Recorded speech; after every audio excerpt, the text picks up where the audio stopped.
The origins of marketing. There is a proper way to sell. Of course, there's also a proper way to market a product. To fully appreciate how it came to being, it will be useful to see how the stage in a market's maturity affects how businesses can best sell to the market. So here are the 4 stages. Stage 1. Supply is less than the demand. When the supply is less than the demand, manufacturers generally have no problem selling whatever they produce.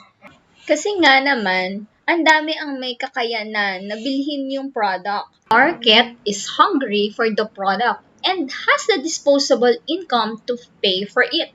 So, ang magiging mindset ni seller dito ay dahil merong demand, kailangan lang niya mag-produce ng maraming products na kaya niya para ma-meet yung pangangailangan o yung tinatawag nating demand.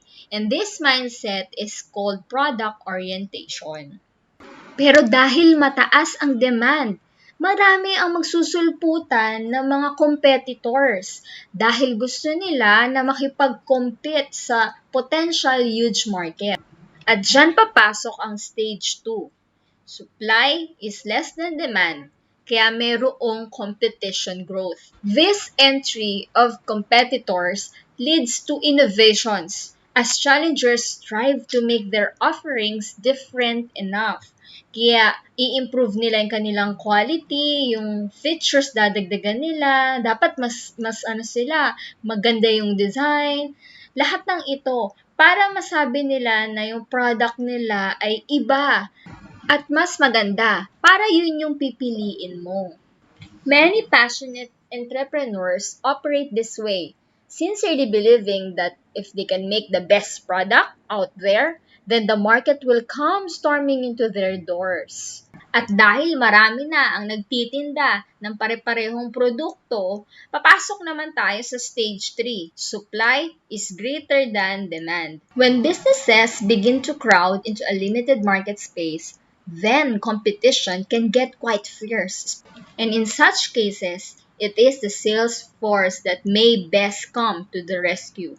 The sales force becomes the frontliners who take matters into their hands and push the products directly to the customers. So when you're using sales organizations to push your product, it is called sales orientation. Ingat nga lang kasi a sales orientation can quickly turn into hard selling kapag masyado tayong pushy sa product na bilhin ng customer, which is very annoying to customers. And now, as competition becomes fierce, firms soon realize na meron palang mas mabuti o magandang paraan to compete. At yun yung i-prioritize mo, yung needs ng customers kaysa sa sarili mong pangangailangan. Dito tayo papasok sa stage 4, where supply is greater than demand and customer-centric strategies emerge. Na-realize na ng market na ang pag-push lang ng product sa customers ay hindi sapat. Kailangan bigyan ng emphasis. Ano ba talaga yung need ng customers? Ano talaga yung nagbibigay ng delight sa kanila?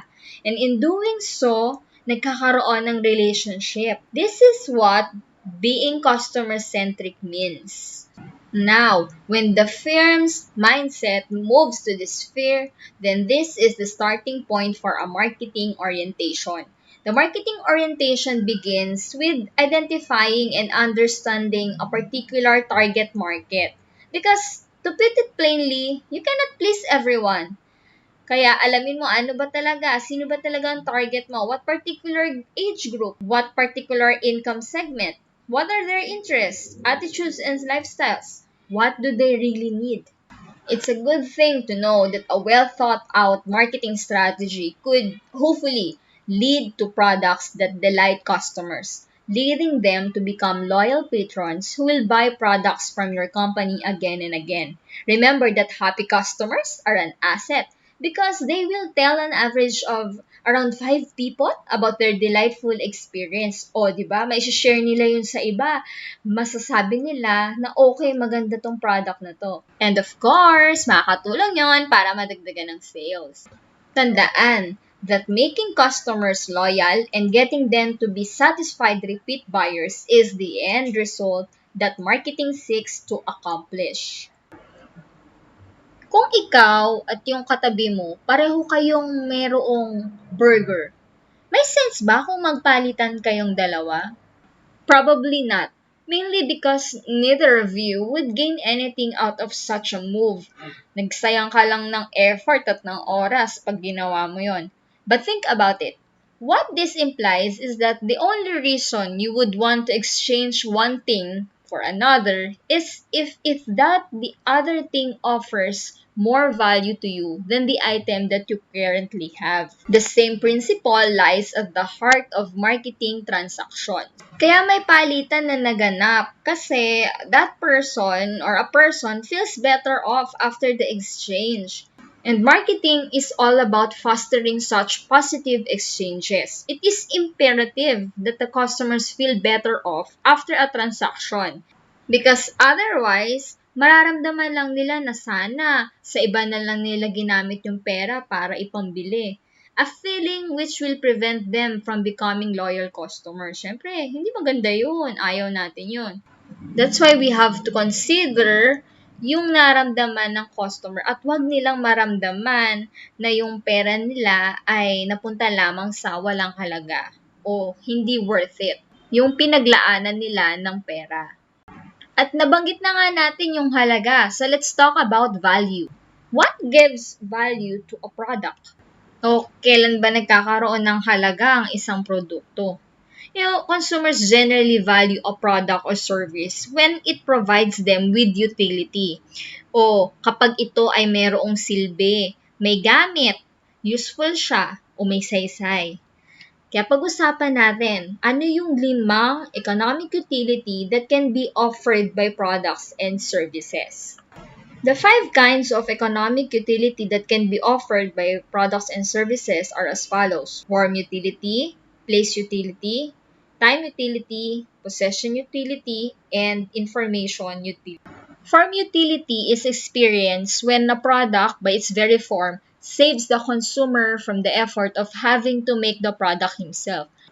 Example, yung isang mamayan, i-value niya yung mga gulay na tinitinda sa palengke kasi it saves her the effort of having to grow the vegetables herself. Yung place utility naman is the convenience offered by making a product available around the proximity of the customer. So, binavalue natin yung kung halimbawa, yung product A na nandoon sa store B, 1 kilometro yung layo sa'yo. Tapos yung sa store C naman, malapit lamang sa'yo, katabi lamang ng bahay mo. Siyempre, the customer will perceive more value in the service of store C and be willing to pay a little bit more for this convenience. For some products naman, mere ownership is already valued by the customer. Especially true yan do sa mga branded items.